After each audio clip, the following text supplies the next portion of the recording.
प्रिया, हमारी शादी को 4 महीने हो गए हैं। अब इस घर के लोग तुम्हारे लिए अनजान नहीं हैं। तुम इस तरह से उदास रहोगी तो मैं कैसे जा पाऊँगा। समझता हूँ ये घर तुम्हारे लिए नया है, पर धीरे धीरे यही घर तुम्हें अपना लगने लगेगा।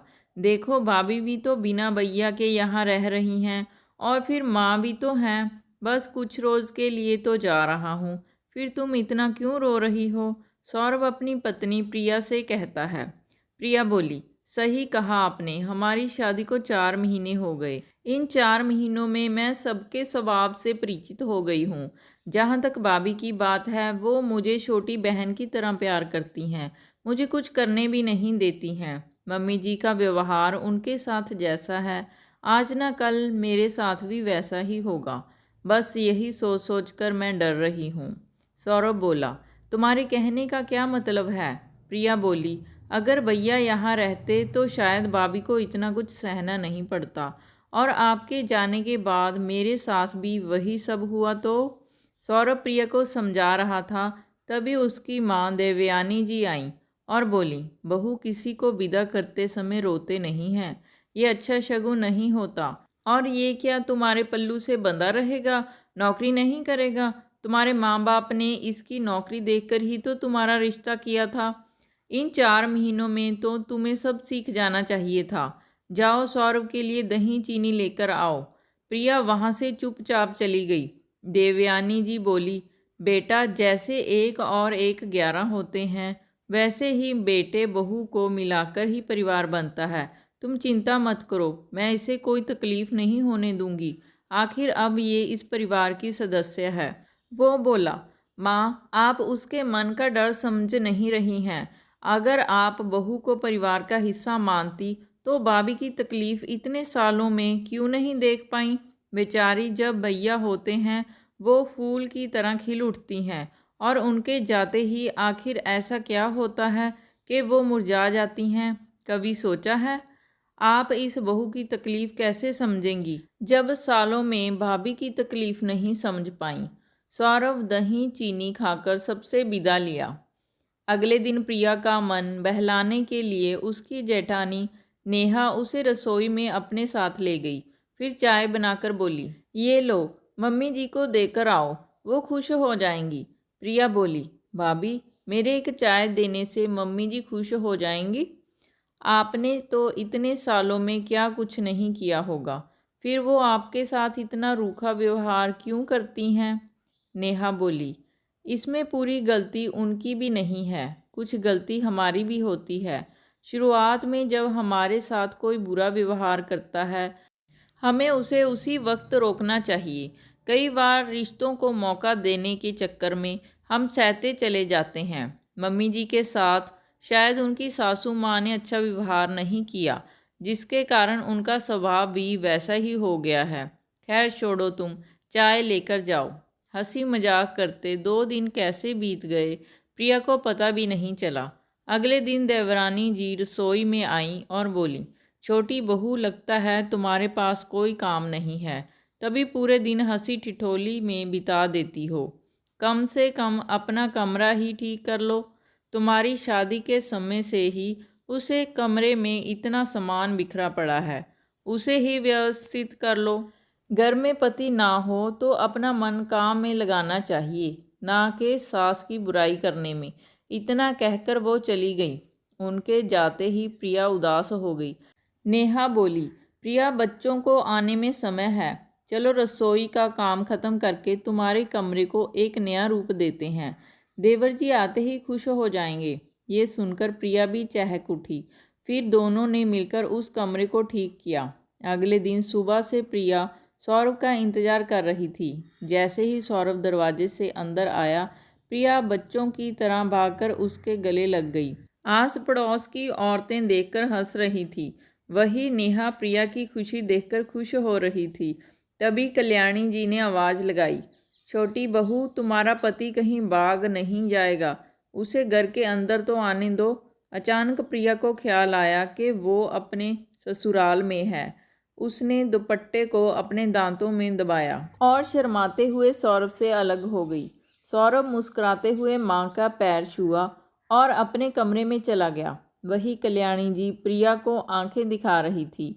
नेहा प्रिया को चाय देते हुए बोली, ये लो, जाकर देवर जी को दे दो और जितनी बातें करनी हैं कर लो, बस थोड़ी देर मम्मी जी के सामने मत जाना।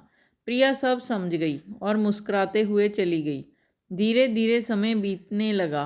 करीब 2 महीने बाद नेहा के पति महेंद्र छुट्टी लेकर आए।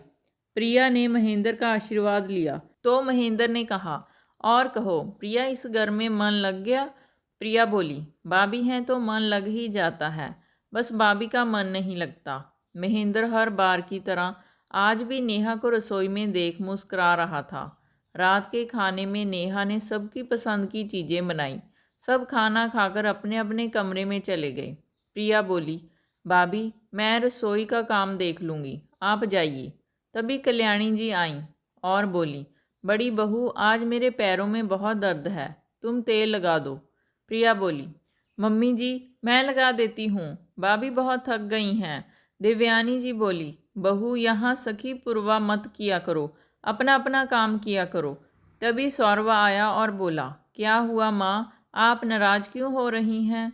नेहा चुपचाप रसोई में तेल गर्म करने लगी। कल्याणी जी बोली, मैं तुम्हारी पत्नी का ख्याल रखती हूँ, पर यह है कि मेरी एक नहीं सुनती।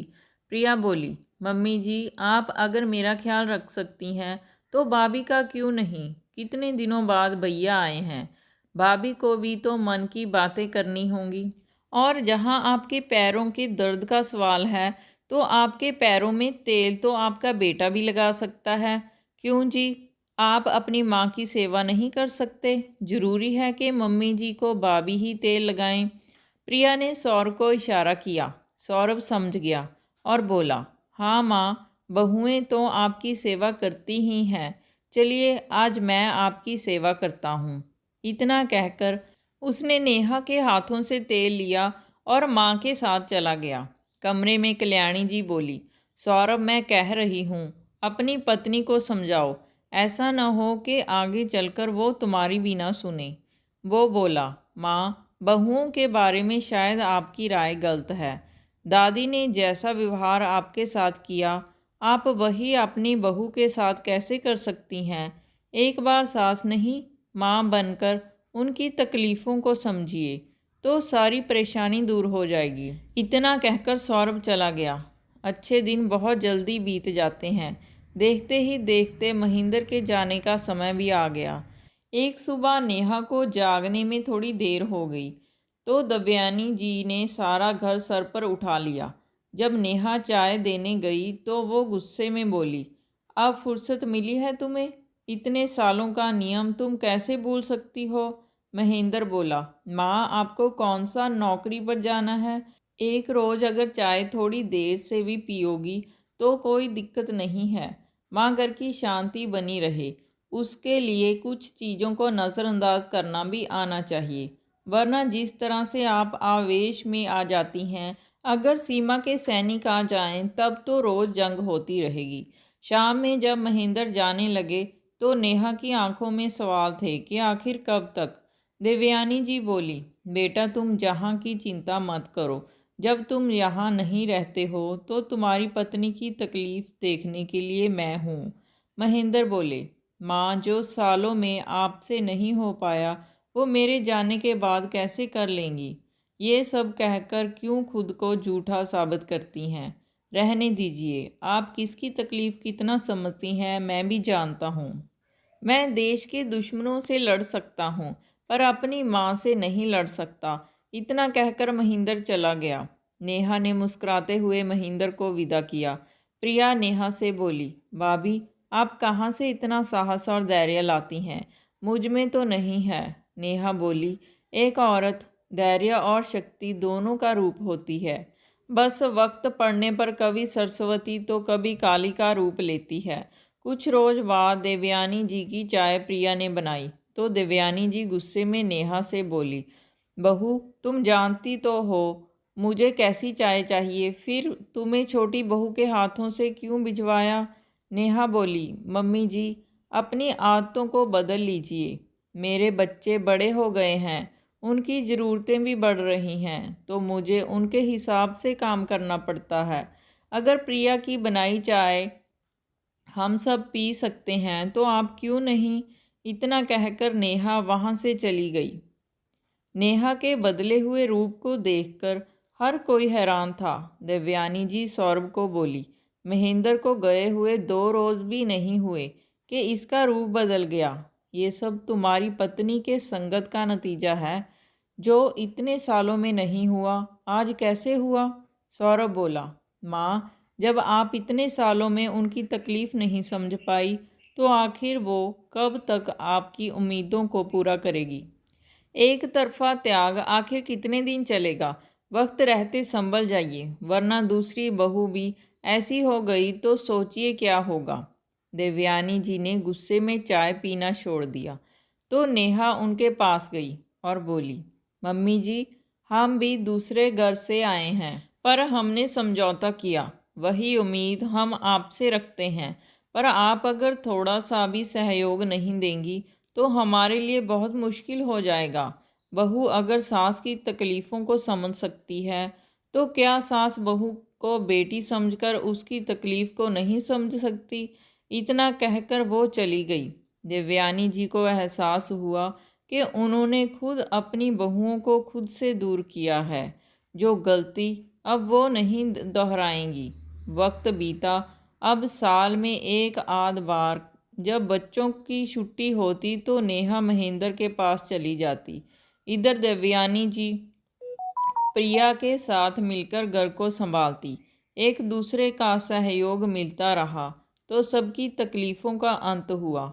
मेरा अनुरोध है उन माँ और बहनों से जो आगे चलकर सास बनेंगी या सास हैं, अगर हम अपनी तकलीफ़ों से सीखें तो कभी अपनी बहू बेटियों के साथ ऐसा व्यवहार ना करें कि उनकी तकलीफ़ का कारण हम बन जाएं।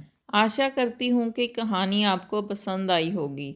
आपकी इसके बारे में क्या राय है हमें कमेंट करके ज़रूर बताना, और अगर चैनल पर नए हैं तो चैनल को सब्सक्राइब करना ना भूलना। कहानी को एंड तक देखने के लिए बहुत बहुत धन्यवाद।